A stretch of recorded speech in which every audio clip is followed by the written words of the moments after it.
Boa tarde a todos. Sejam todos muito bem-vindos à nossa reunião da Comissão Ordinária de Valorização do Interior, da Sexta Subseção da OAB. Para aqueles que ainda não me conhecem, o meu nome é Aliette Rigberg, eu sou a presidente da Comissão de Valorização do Interior, da Sexta Subseção, e é uma satisfação e um prazer muito grande poder dirigir este encontro. A nossa comissão, ela tem como missão aproximar a advocacia do interior, promover debates de temas relevantes e fortalecer o exercício da profissão por meio da qualificação, da troca de ideias e da troca de conhecimentos. E hoje nós teremos a oportunidade de discutir um tema de grande importância para a advocacia e também para o agronegócio, né? Família, patrimônio e campo, os desafios sucessórios no agronegócio. Mas antes de passar a palavra para o doutor Fabiano Rabaneda, eu vou ler o currículo dele. O doutor Fabiano Rabaneda é advogado, sócio fundador do escritório Boralho e Rabaneda, inscrito na seccional mato-grossense da Ordem dos Advogados do Brasil, sob o número 12.945. É associado do Instituto Brasileiro de Direito de Família, IBDFAM, atuando no biênio 2023-2024 como presidente para a seção de Mato Grosso, capacitado em alienação parental pela Pontífica Universidade Católica do Rio de Janeiro, turma 3 de 2020, e certificado pelo IBDFAM em Direito e Psicanálise em 2021.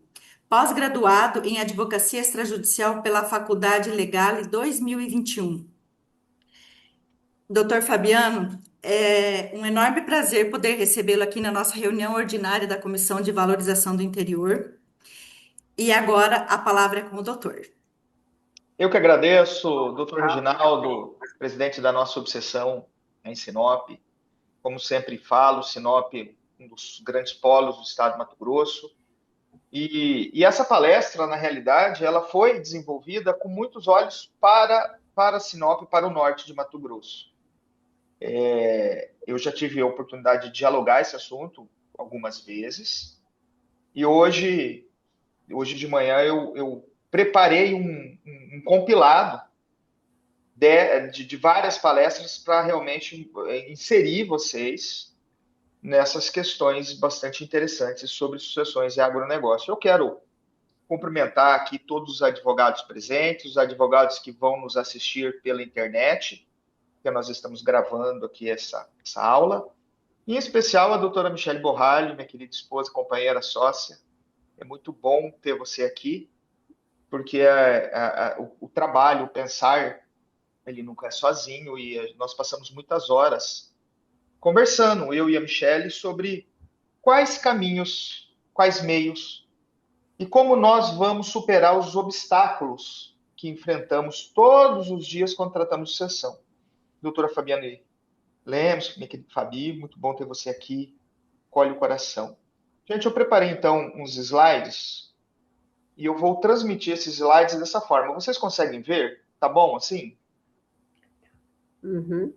Eu vou Conseguimos visualizar, sim. minimizar. Ótimo. Então tá. Então nós vamos falar de família, patrimônio e campo. O currículo já foi lido.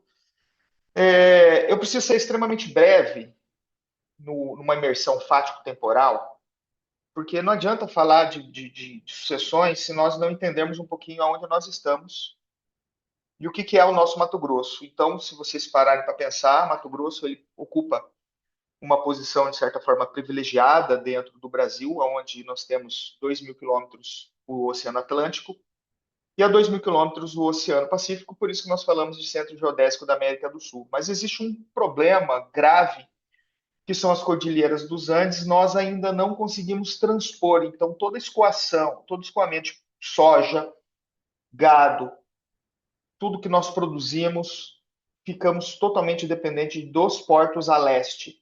E o nosso mercado, principal mercado consumidor, nós sabemos que é a China, que está a oeste. Então, essa característica singular nos traz diversos fatores que precisam realmente ser esperados. E se nós analisarmos, doutora Eliane, a própria colonização do Mato Grosso, como que o Mato Grosso veio, e eu quero fazer, obviamente, um destaque para a parte agrícola, que nós chamamos de uma era pré-grãos, que foi até a década de 60, Mato Grosso vivia num isolamento logístico muito grande, é, modal rodoviário muito precário. Nossas atividades produtivas eram basicamente atividades primárias, com focos em ciclos extrativistas, pecuária, extensiva como pilar econômico. Então, nós não tínhamos, de certa forma, um grande destaque agrícola nacional. Existia uma inviabilidade rodoviária muito grande. Nós sabemos que nossos conterrâneos saíram do sul do país com muita dificuldade através de um ônibus chamado Baleia. Esse ônibus Baleia passava, saía do Rio Grande do Sul, Paraná, chegava até Campo Grande, Corumbá e aqui com muita dificuldade. E o resultado disso era uma baixa densidade demográfica e um patrimônio concentrados em terras de baixa liquidez, com um patrimônio produtivo muito incipiente. Nós não tínhamos uma produção nem destaque. Aí, em razão de questões estratégicas, houve, por parte do governo federal, um incentivo migratório. Então, a partir da década de 1960, nós tivemos aí uma política de integração nacional através das colonizadoras, e por isso que eu falo, a colonizadora Sinop, a cidade de Sinop tem o nome dessa colonizadora, e ela vinha então como um mecanismo de distribuição de terra e atração populacional. Então, vendia-se que, especialmente no sul do país, Paraná, Santa Catarina e Rio Grande do Sul, promessas de que, se o migrante viesse, ele teria a sua terra. Contudo, era vendido uma promessa de terra, mas essa terra era muito ruim. É uma terra de floresta, cerrado, que ela não correspondia necessariamente à forma de plantio que era desenvolvido no sul do país. Isso trouxe diversos desafios pelo solo ácido, toxicidade de alumínio, deficiência nutricional, incompatibilidade genética. Eu lembro bem que quando chegamos aqui, essas dificuldades, muitas pragas, gafanhoto, a produção não era boa, os desafios logísticos enormes, tudo era muito distante e aquela promessa nos trouxe bastante ardor e sofrimento. Foi com a revolução científica, a partir da década de 70, que nós tivemos uma virada produtiva. Então, a Embrapa, através de pesquisas, houve a tecnologia de correção do solo, que é a calagem que a gente conhece, você pega aí, é, é, trazendo mecanismos para que você pudesse baixar a toxicidade, né, talvez do calcário dolomítico ali, que a gente tem ali na região de Jangada, região de Rosário Oeste, que fez a viabilização, então, do cultivo de soja, milho e algodão em larga escala.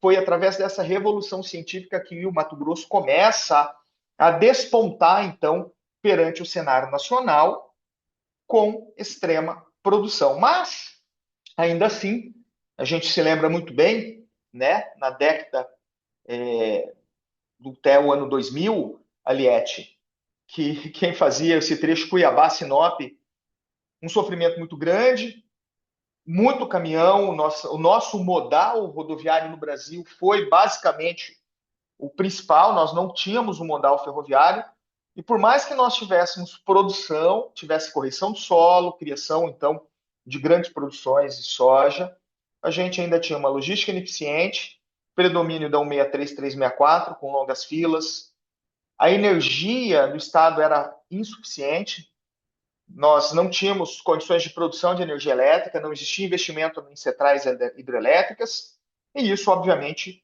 trazia um impacto competitivo muito grande, com redução da competitividade internacional. Então, os nossos concorrentes, Estados Unidos, conseguia produzir soja mais barato, então o mercado mundial era abastecido.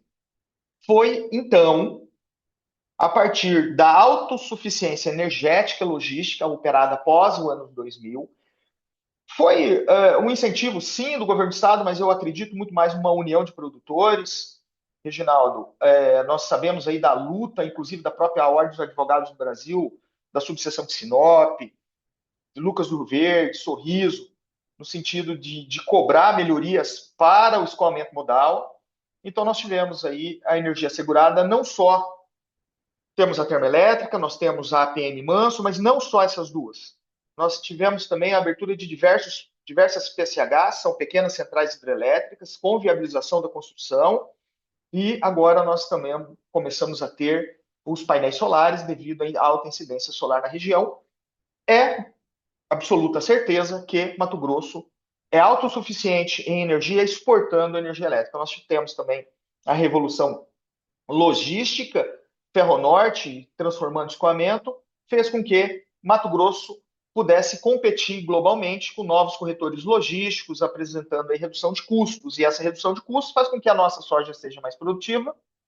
E esta produtividade faz com que nós tenhamos condições de investir em novos modais. Então, a gente tem aí a maravilha da Ferronorte, que é feita pela Rumo, a ferrovia estadual que liga Lucas do Rio Verde à região do Médio Norte com a malha nacional, e a Arconorte, ligando então a hidrovia do Tapajós, Porto de Mirituba, promovendo então essa expansão. Por que eu fiz essa introdução? Porque era necessário a gente entender que aquele ambiente familiar que saiu do Rio Grande do Sul, que saiu do Paraná, especialmente o norte do Paraná, onde eu nasci, viemos para o Mato Grosso, como famílias, nós nos transformamos daquele latifúndio extensivo a uma empresa agrícola global. Foi a época, Michele, em que você comprava gado em Poconé e ia vender ele em Barra do Garças, porque lá em Barra do Garças eles não sabiam que em Poconé tinha caído o preço, então você conseguia vender o gado com preço mais caro. Você ganhava dinheiro no giro. Doutora Eliette, hoje nós sabemos que o produtor rural ele está completamente informatizado. Nós temos aí as internets, tem Starlink, então ele tem conexão direta para a venda das suas commodities, ele tem as bolsas de Chicago, ele tem as bolsas de Pequim, ele consegue hoje, e isso é fator de competitividade. Nós precisamos produzir mais com menos. Então, o Mato Grosso conclui essa jornada com autossuficiência, capacidade de exportação e o patrimônio rural, que antes visto como familiar, pequeno, ele precisa ser visto como uma empresa. O patrimônio rural não é mais uma única propriedade demandando, e agora ela demanda como uma empresa, um planejamento sucessório bem mais complexo. Então, esse panorama desse vulto patrimonial, dessa estrutura societária complexa, que onde vínhamos do patriarca, esse patriarca, ele deixa para diversos filhos, e esses filhos, nós sabemos que temos filhos que têm dons para o agro, tem filhos que têm dons para a administração, tem filhos que não quer saber nada, não quer nem ver a questão do agronegócio. Ele mora num grande centro, ele virou um médico, virou um engenheiro, virou um advogado. Então nós vamos ter que entender esse patrimônio não mais com essa única propriedade, mas com a exigência de instrumentos complexos, instrumentos jurídicos sofisticados e, obviamente, trazendo solução para o nosso cliente. Então, os advogados que estão aqui assistindo, eles precisam ter em mente que nós precisamos aplicar conceitos empresariais, nós precisamos aplicar conceitos de sucessão, aprimoramento para o nosso cliente, o nosso produtor rural. Então, a capacitação ela é necessária e conhecer dessas ferramentas muito mais, porque o advogado ele acaba se destacando e aí merece destaque realmente esse programa de interiorização da Ordem dos Advogados, porque se a Ordem dos Advogados não dispõe essa ferramenta, nós sabemos o como é difícil para o colega ter que sair do Mato Grosso e tentar colher a informação nos grandes centros. Eu digo, doutora Estela, que o Mato Grosso tem grandes ideias, grandes pensadores, e eu vou provar aqui hoje que nós fazemos a jurisprudência brasileira. Então, esse legado, além da terra, família e o patrimônio, nós temos que entender que o campo ele não se sustenta mais só pela força das famílias. Nós temos que tratar o campo como um patrimônio coletivo, de um patrimônio que transcende os bens materiais, porque eu não posso desprezar que existe um patrimônio familiar. Eu estou falando muito de empresa, estou tratando de empresas, mas nós sabemos que as empresas elas também vieram de famílias, as indústrias elas vieram das famílias.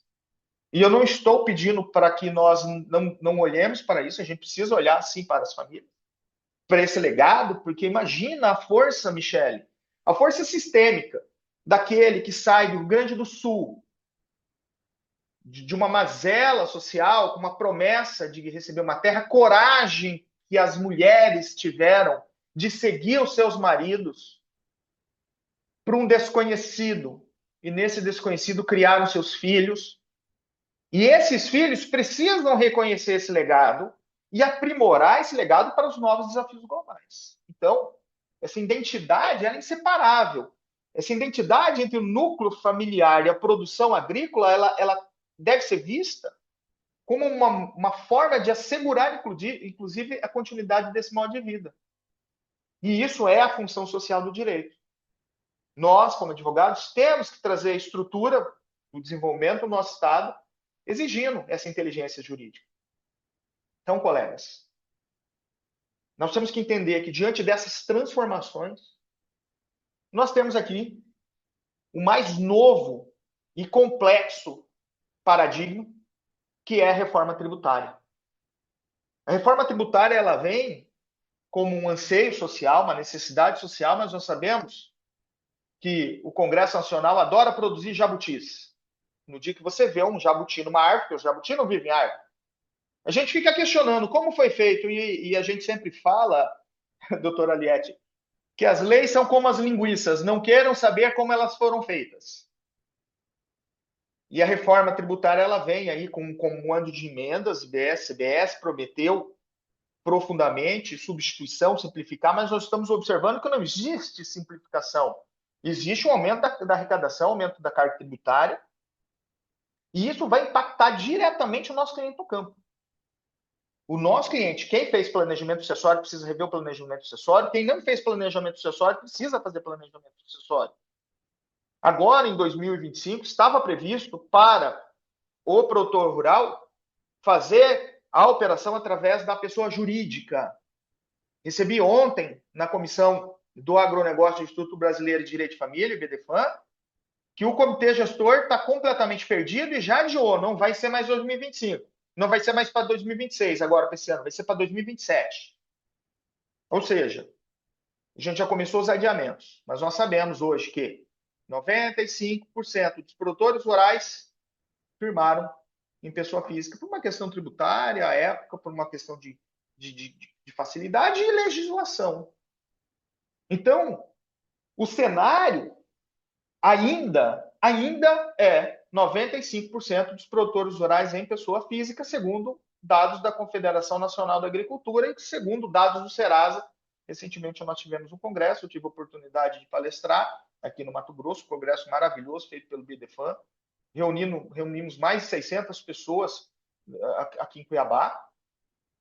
E os números, eles permanecem, porque o produtor rural está adiando a sua pejotização, a sua transformação para a pessoa jurídica, realmente porque ele não tem ainda a visão do que vai ser esse cenário.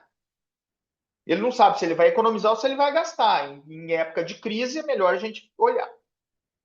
Então, o ponto principal que nós temos que ter: não tratamos mais empresas como atividades rurais, atividades isoladas, e sim como nós tratamos o produtor rural como empresa, e que 95% não tem CNPJ, e sim CPF. Funciona bem.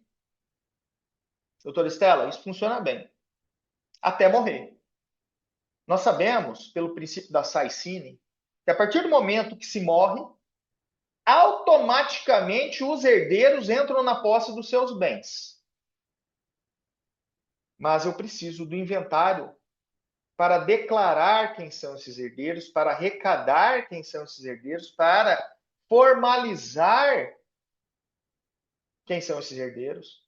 Então, ainda que nós tenhamos o óbito, ele funciona com esse marco jurídico, porque ele não envolve só, no caso do produtor rural, os bens individuais, mas uma estrutura produtiva complexa, doutora Eliana.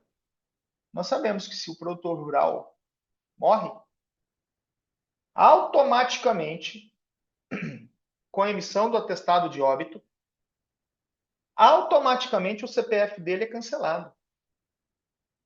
Doutora Aliette, até esses dias atrás, a gente conseguia ganhar um fôlegozinho na lavratura do atestado de óbito.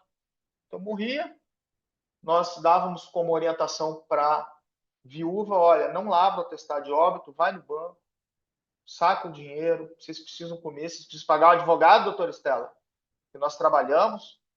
Os honorários é a fonte de alimentação do advogado. Se a gente não está bem em casa, como que eu vou estar bem para o cliente? Agora não existe mais, porque a partir do momento que há o óbito, há imediatamente a comunicação na base da central de notários, e a central de notários informa, então, a Receita Federal, que informa os bancos em tempo real, travando automaticamente as restrições, colocando o ponto de restrição financeira, travando conta, você não consegue sacar. E aquela atividade rural que estava em andamento, azeitadinha, bonita, pagava os fornecedores, os funcionários, vendia gado, vacina para aftosa, agora nós estamos no meio da vacinação da aftosa, então eu podia comprar vacina. Parou tudo, eu não posso emitir a guia de transporte de animal. Eu não consigo tirar o animal da minha fazenda. Consigo se eu vender o gado para o vizinho, mas no preço que ele quiser pagar. Olha a situação da viúva, olha a situação dos herdeiros. Então, há um momento muito especial no óbito. E as consequências, obviamente, é a abertura do inventário. E é automático quando há o óbito, o cliente chega, a viúva chega, os filhos chegam e falam: doutora, morreu, o que você vai fazer? Doutora Estela, o que você faria? Vou abrir o inventário. Primeira recomendação é, por quê? Porque o artigo 611 fala, o processo de inventário e partilha vai ser instaurado em 2 meses e tem o prazo de 12 meses. E eu quero fazer um parênteses aqui. O inventário ele tem um rito extremamente objetivo. Ele é feito a informação de abertura do inventário, Reginaldo. Eu não preciso trazer bens, nada, só informo. Houve o falecimento, a viúva supérstite deseja ser nomeada inventariante, requer a nomeação dela e a abertura dos prazos para a primeira declaração. O juiz vai receber, não preciso nem colocar valor de causa simbólico, por quê? Porque eu ainda não apurei, eu não sei quais são os bens, eu não sei o valor. Ah, mas você tem colheitadeira, tá, mas ainda não sei o total. Não sei se tem dívida, então dou um valor simbólico, paga a taxa mínima do Poder Judiciário. Posso, inclusive, pedir justiça gratuita, porque a gratuidade não é da viúva, não é dos herdeiros, a gratuidade é do espólio. E eu posso também utilizar uma lei estadual, que é a lei de custas, que diz o seguinte: no caso de inventário de partilha, é postergado o recolhimento de custas para a partilha, para as declarações. Então, a própria lei entende que eu não tenho um valor. Peço abertura, sou nomeado inventariante. Com o termo de inventariante, eu falo: agora eu vou administrar o espólio. Agora sim vou. Não pode. Doutora Aliette, olha lá o artigo 619 do Código de Processo Civil. Incumbe ao inventariante, ouvido os interessados e com autorização do juiz. Vamos lá. Inciso 4. Fazer as despesas necessárias para a conservação e melhoramento dos bens do espólio. O que são despesas necessárias? Nós temos despesas necessárias, úteis e voluptuárias. Olha lá o Código Civil. Necessárias são aquelas para evitar o perecimento do bem. Perecimento é o quê? Desaparecimento total do bem. Então, a despesa, o imóvel está ruindo, é necessário. Eu preciso colocar aqui obras de contenção, é necessário. Sal mineral no período de seca é necessário. Defensivo agrícola contra a lagarta, contra as pestes, é necessário. Porque se eu não aplicar, de um dia para o outro acabou a plantação. Aí eu tenho lá as despesas úteis, são aquelas para evitar a deteriorização. Deteriorização é o quê? Eu não vou perder tudo, mas eu vou atrapalhar a qualidade do bem. E as voluptuárias são aquelas de luxo. O legislador, ele manteve as despesas necessárias. Então, a viúva, o inventariante, ela não pode sequer fazer despesa para evitar que o gado morra. E ele diz, ouvidos interessados e com autorização do juiz. Nós temos aqui um provimento, inclusive, doutora Michele, nós tivemos recentemente um processo que não estava em andamento, nós enviamos aí para a ouvidoria do nosso tribunal. A resposta é, segundo o CNJ, os processos não podem estar concluídos há mais de 120 dias. Como você está a 60, você tem que esperar. Gente, são 120 dias de espera para uma decisão judicial. Imagina se o gado que está passando fome vai esperar 120 dias? Não vai. Vai esperar 15 dias úteis para ouvir o herdeiro e depois 30 dias úteis para ouvir o Ministério Público. Ou seja, a partir do momento que eu tenho óbito, trava-se o CPF e a inventariante não pode trabalhar. Eu vou perder safra, eu vou perder ciclo produtivo, vou ter que trazer prejuízo ao rebanho, vou ter comprometimento de instalação, funcionário, dívida trabalhista. As dívidas agrárias vencem. As dívidas agrárias, elas vencem, inclusive, com contrato de alienação fiduciária. Vai vir busca e apreensão no maquinário. Então, nós estamos observando aqui que o óbito não é só o produtor rural que morre. Corre o risco necessariamente de eu perder completamente a atividade rural que está em marcha. Então, eu trago aqui a morte, ela encerra a personalidade jurídica da pessoa natural, mas ela não encerra a atividade econômica coligada. Gente, uma vez, um professor muito conhecido, eu sempre falo dele porque eu gosto do jeito que ele trata os alunos, que é o nosso querido professor Mazei, Michel. Ele sempre nos recebe com muito carinho e eu faço questão de todas as palestras falar o nome dele, porque ele é a minha referência hoje em direito de sucessões. E ele disse uma vez uma aula o seguinte: qual a função do inventário? Aí as pessoas falam assim: a função do inventariante? É de administrar o patrimônio. Não é de administrar. O inventariante não tem função de administrar nada. A função do inventariante é arrecadar os bens e partilhar. Tanto que o inventário tem que terminar em 12 meses. A prestação de contas, a exigir contas do inventário, ele diz assim: o inventariante deverá prestar contas sempre que deixar um encargo. Nós estamos imaginando que as contas seriam apresentadas de uma forma anual. Como que eu vou prestar contas com inventários de 30 anos? São 30 prestações de contas. Então, esse rito estreito, inventário, primeiras declarações, manifestação dos herdeiros, últimas declarações de partilha, tem que ser feito em um ano. Não faz em um ano nem inventário consensual, porque nós sabemos que existe um gargalo muito grande, até, doutora Estela, diante da falta de várias especializadas em sucessões. Os juízes não estão preparados para o processo sucessório. Há muita confusão. O Código de Processo Civil, ele repete o Código 16 e ele é muito... Todo mundo que vai ler sobre sucessões é muito difícil. As palavras são palavras ainda de épocas passadas, do latim. Nós temos que entender a etimologia da palavra para poder entender o que está dizendo. Aí tem um monte de jurisprudência. Então, nós temos que ter em mente que o procedimento inventário ele foi concebido para apurar e partilhar, não para preservar com a agilidade necessária essa atividade econômica, doutor Reginaldo, que está em funcionamento. E isso traz um problema, porque nós estamos num estado predominantemente agrícola, onde os nossos advogados precisam ter ferramentas e mecanismos para superar um problema estrutural. E aí que vem o teor da nossa palestra de hoje. O motivo de estarmos aqui numa sexta-feira,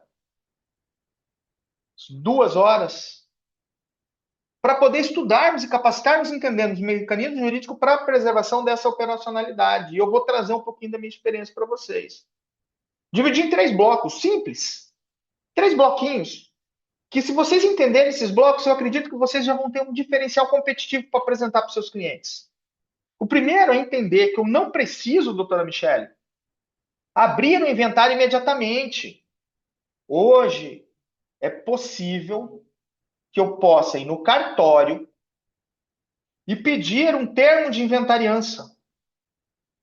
Com este termo de inventariança, eu não tenho inventário aberto, eu tenho um termo de inventariança extrajudicial. Com esse termo, eu vou poder ir ao banco e apurar o patrimônio. Mas, doutor, eu estou apurando patrimônio, mas como fica a administração? Artigo 614 do Código de Processo Civil. Figura do administrador provisório, figura informal, até que o inventariante preste o compromisso. Vamos ler o artigo 614. Olha lá que coisa linda. O administrador provisório, até 613, até que o inventariante preste o compromisso, continuará o espólio na posse do administrador provisório. O administrador provisório, representativo e passivamente o espólio, é obrigado a trazer ao acervo os frutos que desde a abertura da sucessão percebeu. Doutora Estela, agrícola é só fruto. Trabalhamos com fruto todos os dias. É bezerro que nasce, cavalo, é soja, plantação, é fruto. E tem direito ao reembolso das despesas necessárias e úteis que fez, respondendo pelo dano que por dolo ou por perder causa. Gente, eu tenho uma figura aqui que eu não preciso de juiz. O administrador provisório é automaticamente que é aquele que está na posse dos bens. Princípio da Saicine. Transfere automaticamente ao herdeiro. O herdeiro está na posse do bem, ele é administrador provisório. Até que se preste o compromisso, ele pode fazer o quê?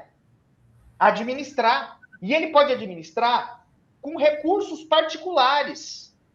Recursos dele, sabendo que ele vai poder ser reembolsado. Diferentemente da inventariante, que ele não pode administrar para despesas necessárias, não pode administrar para as despesas necessárias, sem autorização do juiz ouvido os herdeiros, com o Ministério Público. Ele não pode, está proibido. Mas o administrador provisório pode. Então, em vez de ter aquela ânsia de vontade de abrir logo, mantenha o administrador provisório, vamos pagar o que precisa, vamos nos organizar. Hoje nós temos, através do CNJ, a Central de Notários, é uma página centralizadora que todos os cartórios do país nós podemos fazer buscas de certidões. Vamos fazer os levantamentos com calma, vamos, porque eu não posso travar essa atividade produtiva. Mas, gente, não é a solução. Porque eu estou dizendo aqui que o administrador provisório pode fazer as despesas necessárias e úteis com o dinheiro particular dele. E nós sabemos que muitas vezes não existe esse dinheiro particular. Seguro de vida, doutor Reginaldo, que não integra o inventário, seguro de vida é um prêmio que você recebe, é um valor que você recebe que não é integrado a inventário. Esse seguro de vida, às vezes, demora 40 dias para a seguradora poder fazer a liberação do dinheiro. Então, ele também não é um mecanismo. Ele é um dos para garantir a preservação da operacionalidade. E aí, dentro desse diálogo, já falamos aqui por meia hora, dentro desse diálogo, eu e a doutora Michele estudamos muito, tentamos encontrar diversas soluções aqui para os nossos clientes. Nós trazemos aqui, então, a recuperação judicial, então, falada, os advogados todos fazem aí essas recuperações judiciais no agro. E aí a pergunta é, será que eu posso fazer recuperação judicial para o espólio? Nós sabemos que depois da reforma ocorrida da Lei 14.112 de 2020, passou a reconhecer expressamente a legitimidade do produtor rural, pessoa física, a pedir recuperação judicial. Então, o produtor rural pacífico, hoje pode. Nós tivemos, inclusive, um caso do Mato Grosso, que foi um tema repetitivo, ou seja, os advogados do Mato Grosso fazendo jurisprudência nacional foi destacado como tema, como controvérsia. Este processo, este RESP do Mato Grosso, ele foi então utilizado antes dessa lei 14.112 para permitir que o produtor rural, diante das peculiaridades trazidas pelo Código Civil, que diz que empresário é aquele que exerce a função de empresário, porém o produtor rural também pode estar acolhido em seu CPF. Então, ele permite, nós sabemos, a continuidade da atividade rural. Mas será se eu posso, como inventariante, pedir a recuperação judicial? Como espólio, eu posso pedir recuperação judicial? Agora nós vamos ter que fazer esse diálogo. E esse diálogo, ele propõe assim, primeiro, produtor rural, acesso pessoa física. Discutia-se essa questão se poderia ou não poderia. Artigo 966, como disse para vocês, considera empresário quem exerce profissionalmente atividade econômica.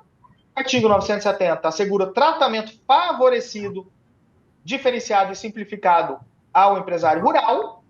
E o empresário cuja atividade rural constitua sua principal profissão pode requerer as empresas mercantis, ficando equiparado ao empresário sujeito a registro. Ou seja, o empresário cuja atividade rural constitua sua principal profissão pode requerer. Então, eu tenho uma chave técnica. E nós temos aqui o tema 1145 ao produtor rural, que exerce a sua atividade de forma empresarial há mais de 2 anos, é facultado requerer a recuperação judicial desde que esteja inscrito na junta comercial no momento de formalizar o pedido. Então, aqui, gente, eu tenho um predisposto, que é o pedido para fazer o registro aí na junta comercial.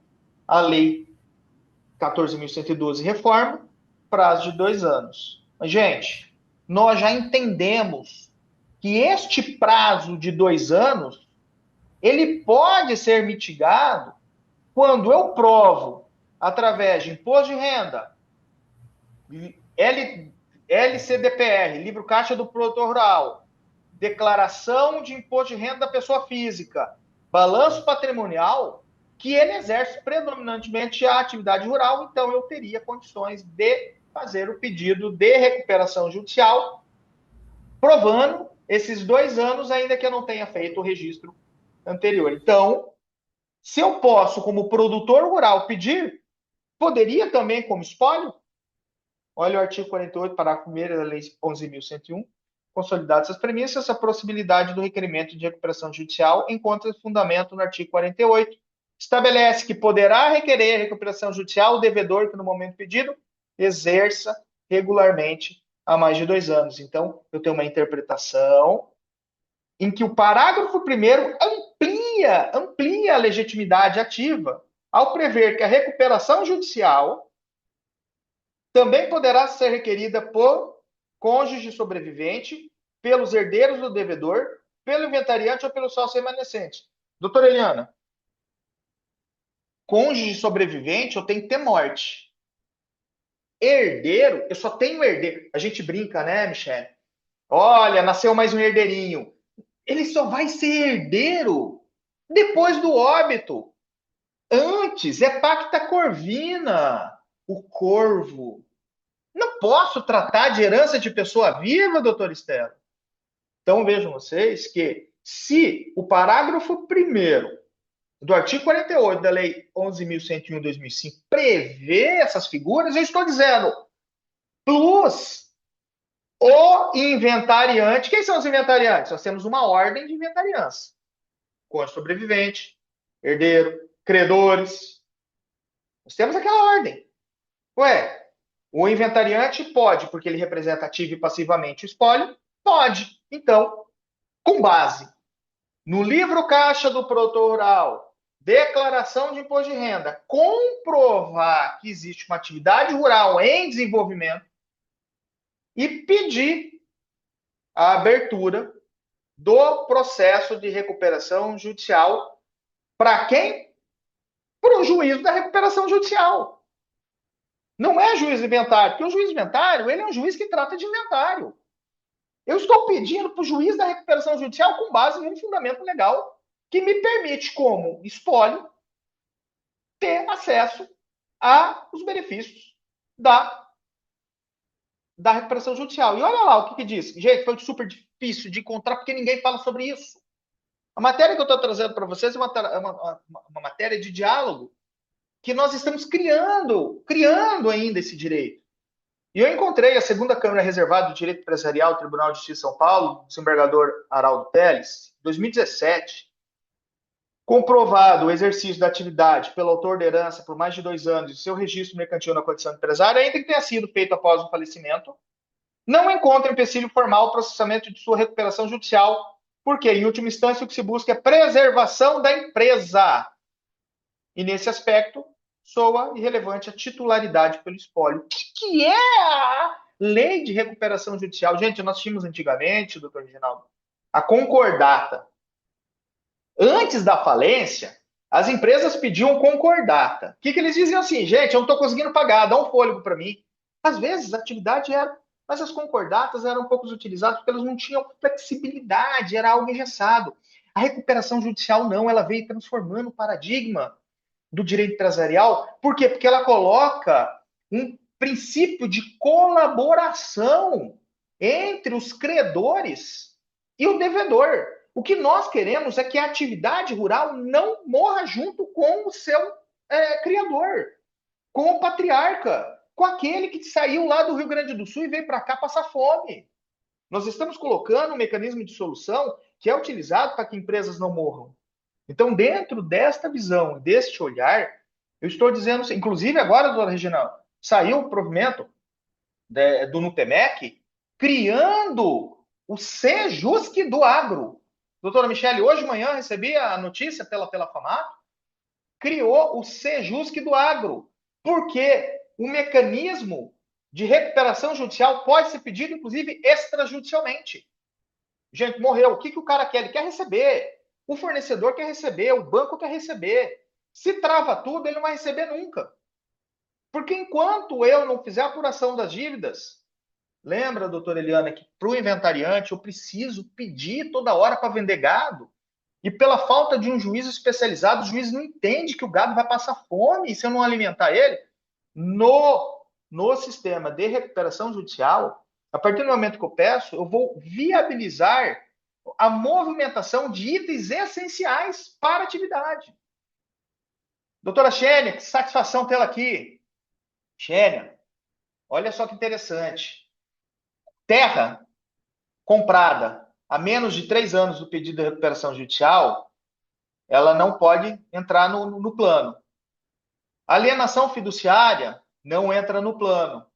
Mas se eu conseguir comprovar, doutora Eliane, que essa terra é essencial para a produção, eu consigo ao menos uma blindagem pelo período de stay period.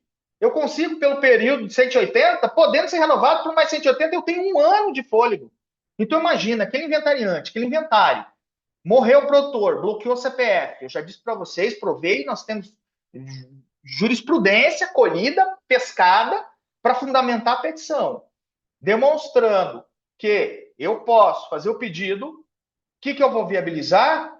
Eu vou viabilizar a movimentação do gado, eu vou conseguir vender. Não com intenção, doutora Michele, de fraudar, blindagem. Quando a gente fala blindagem, eu não estou dizendo que isso foi feito para fraudar credor. A gente tem que tirar esse pensamento tupiniquim, que qualquer coisa é para fraudar alguém. Porque existe o juízo da recuperação judicial, existe um plano de credores. Os credores, eles são chamados para aprovação do plano. E eu estou dizendo, eu preciso vender o gado porque eu preciso fazer renda para poder colher a soja. A soja está pronta para colher. E nós sabemos que se eu perder a janela nesses momentos climáticos que nós estamos vivendo, é o ninho plus, não é o ninho pesado. Doutora Michele, eu acho que tem alguém na ponta. Escritório é assim, gente. Então, veja, momento que um é o ninho que nós não estamos prevendo qual vai ser os seus efeitos devastadores.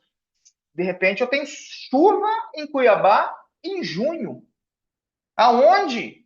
Nunca. Quem destelhou o telhado perdeu. Quem secou o algodão, choveu, perdeu. Então, a visão é que eu tenha, dentro desses efeitos, a blindagem, fôlego, com óbito do produtor, passa a situação de falecido, vou trabalhar o bloqueio. O juízo da recuperação, ele não é concorrente. Nós temos hoje o princípio da cooperação no Código de Processo Civil. O juízo do inventário vai cooperar com o juízo da recuperação judicial.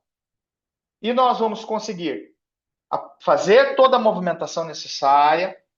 O período de recuperação judicial não é eterno, eu tenho os pagamentos, eu tenho a venda, e eu vou trazer o quê pro inventário? O que eu resolvi lá.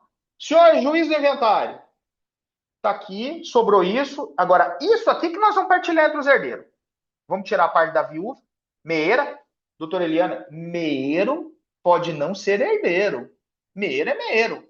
O meeiro só figura no inventário para garantir a parte que já é sua. Já é dele, ele já é coproprietário. Os herdeiros que vão estar ali ver o que sobrou para eles. Mas a meeira trabalhou a vida inteira do lado daquele produtor rural para poder receber metade do patrimônio dela também. Não é prêmio, não é brinde. E aí eu faço realmente essa questão. Nós não seríamos, como disse lá no começo da minha fala, a coragem das mulheres que vieram acompanhando seus maridos, criando seus filhos, estando na lavoura, colhendo junto à luz do luar. Se não fosse essa mulher, nós não teríamos o Mato Grosso como é hoje. Então, o inventário e a recuperação judicial, eles não se excluem. O inventário cabe apurar e transmitir o patrimônio, e a recuperação judicial enfrentar a crise da empresa rural. Existe um dispositivo, doutor Reginaldo, no Código de Processo Civil que diz assim: uma ação será prejudicial quando a solução dela depender do julgamento desta. Eu não lembro qual artigo que está, mas é isso aí, a gente chama de prejudicialidade externa, doutor Estela. O que é prejudicialidade externa? Eu posso pedir para o juízo do inventário a suspensão do inventário, e essa suspensão do inventário ela vai ser pelo período enquanto estiver rolando a recuperação judicial. Ou também eu posso partilhar os itens que não entram na recuperação judicial, a casa, que não é atividade produtiva, está fora da atividade, eu posso partilhar os itens que são objeto de partilha e sobrepartilhar o resultado da recuperação judicial. Por quê? Os itens que forem insuscetíveis de divisão cômoda e de solução rápida serão reservados à sobrepartilha, ou seja, no próprio inventário. E o legal da sobrepartilha, doutora Aliette, é que ele tem as mesmas características do inventário, inclusive se processa no mesmo juízo, no mesmo procedimento. Eu desarquivo o inventário e peço a sobrepartilha. Mesmo inventariante, mesma característica, eu apenas vou finalizar esse pequeno resto que ficou a resolver. Então, dentro desta visão, eu trago para vocês a recuperação judicial, primeiro, o administrador provisório, segundo, recuperação judicial. Mas, doutor, nós não temos aqui o cabimento para uma recuperação judicial, nós não queremos dividir o juízo, nós precisamos realmente solucionar o problema do inventário. Então, eu tenho lá o terceiro pilar. Disse para vocês que os três pilares são os fundamentais para a gente conseguir solucionar o problema do produtor rural diante das suas complexidades. Então, é o pedido preliminar de autorização. No momento, Xênia, que eu vou abrir, veja só, eu disse para eles que o pedido de abertura de inventário não precisa rolar bens, não precisa trazer dinheiro, não precisa trazer nada. Eu pego assim, fulano morreu, requer a nomeação de Pedro como inventariante, na qualidade de filho, informa-se o óbito de Francisco, requer as benesses da gratuidade e justiça, dá-se a causa o valor de R$ 100, porque eu ainda vou apurar o valor. Tá.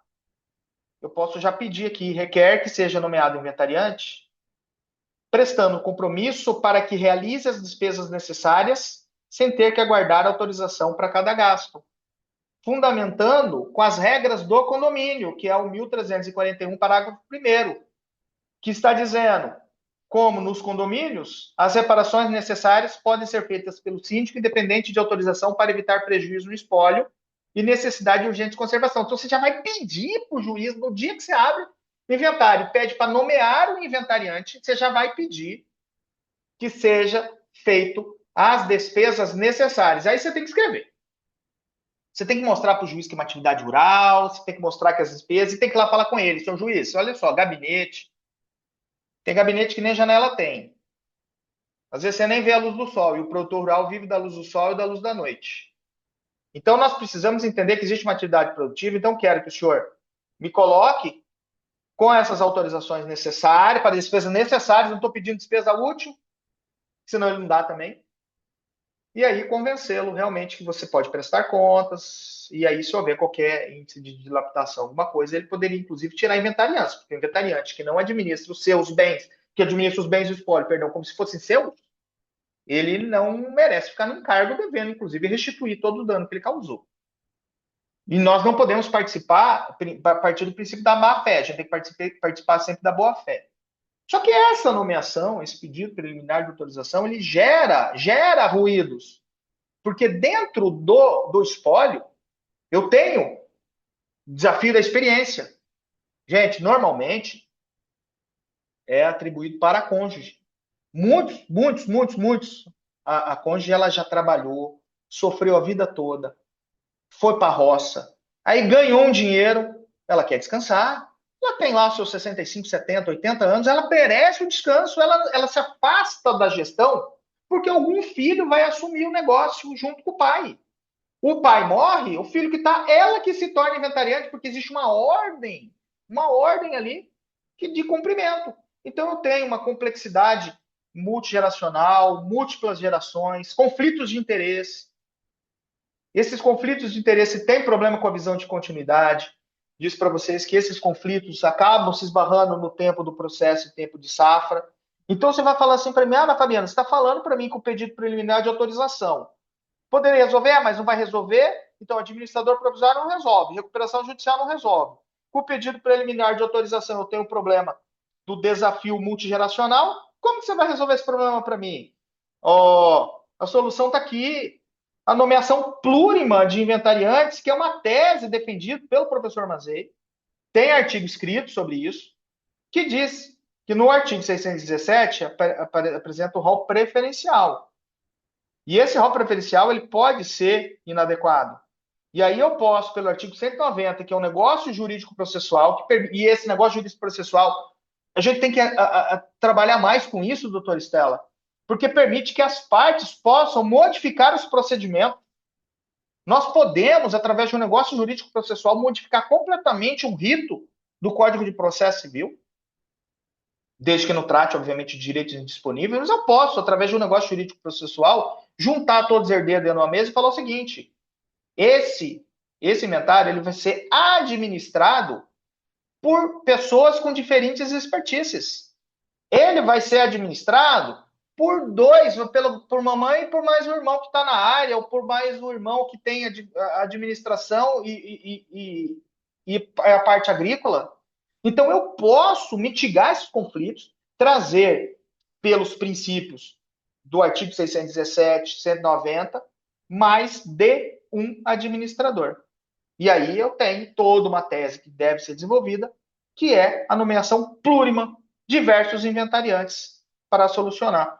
Na reforma do Código Civil, a gente não sabe se a reforma vai vir, doutor Estela, porque virou briga agora, né? Até o Toffoli tinha dado lá no começo uma declaração, depois a doutora Maria Berenice saiu da comissão, agora estão falando que não é um código civil, é um projétil de código civil, e independente disso está passando.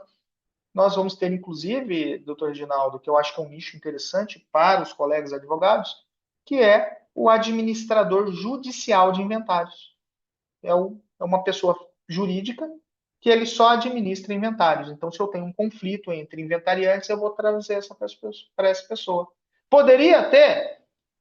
Nós sabemos que o Código Civil é um diálogo da jurisprudência. Por que não, dentro de um negócio jurídico processual, eu não pedir, então, que uma empresa com expertise em administração de patrimônio possa ser também inventariante junto com outro, tá? Tribunal de Justiça do Paraná admite nomeação de mais de um inventariante em processo de inventário que tramita há mais de 10 anos. Está aqui, 2024, fundamento técnico, desembargador Gil Francisco de Paula. Vamos pegar a jurisprudência e fundamentar as nossas petições. Claro, certamente que eu irei disponibilizar o material para vocês, para que vocês tenham acesso aos artigos com calma, possam refletir, validar as informações que eu passei aqui também. Então, para uma nossa nova palestra, completei o tempo de 1 hora.